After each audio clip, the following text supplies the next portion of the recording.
We're here today with Lieutenant General Christopher Bogdan, who is the Program Executive Officer for the F-35, the largest program in the Pentagon's arsenal.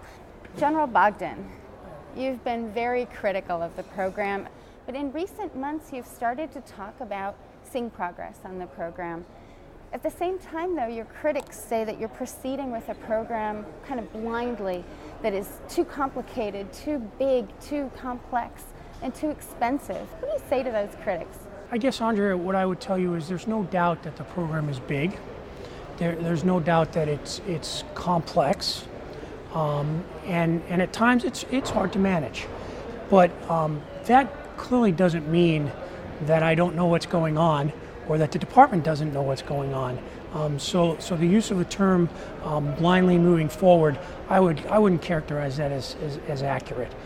We know an awful lot about this airplane. We know an awful lot about the costs of the airplane. We know an awful lot about the technical merits of the airplane and its technical shortfalls. What I will tell you is, over the past few years, we have embarked, that is the program office and the department, to be becoming much more vigilant in overseeing the program and ensuring that we hold our contractors accountable. And what I would say to our critics is, watch what we do.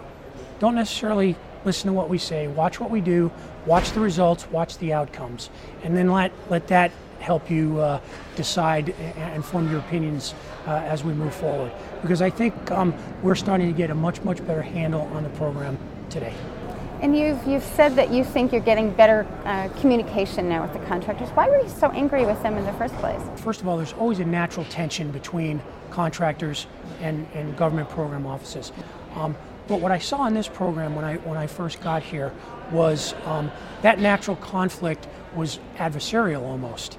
And you can't do business on a grand scale like that if you don't trust each other and you're not able to walk yourself through the differences. So again, what I would tell folks who looked at what I said 18 months ago, that was an accurate assessment 18 months ago.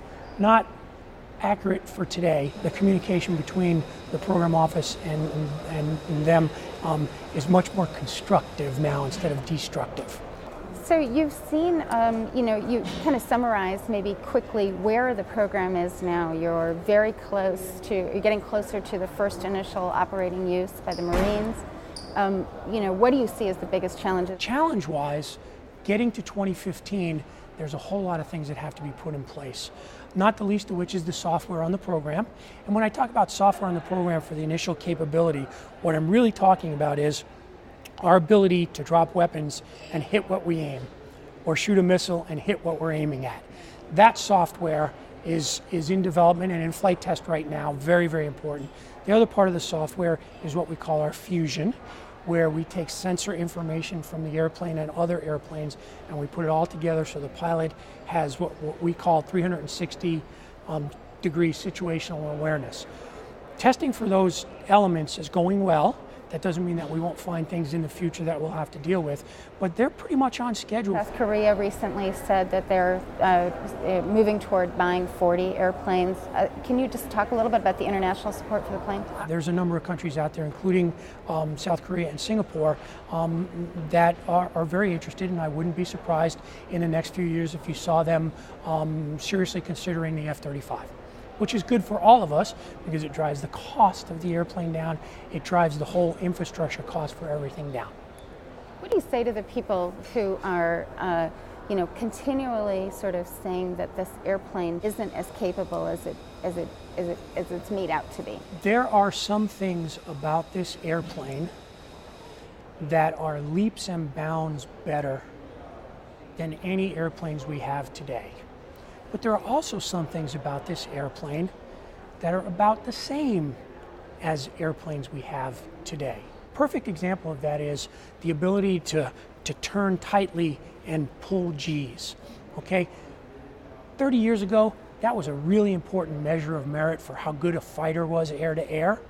I will tell you, in today's sophisticated air combat environment, it's far more important to see the enemy first and have him not see you, get off the first shot, and then get away. It's the ability of this airplane to know what's going on around it when it comes to other airplanes and other threats. Its ability to take that information in, give the pilot a very clear picture, and oh, by the way, give that picture to a lot of other people too who don't have the sophisticated sensors that we have. So it makes everybody in the battle space smarter. Okay? And until we get out there and prove that, folks are going to be naturally hesitant because that is a leap above what we have today. I'm Andrea Shalalisa, and this is Reuters.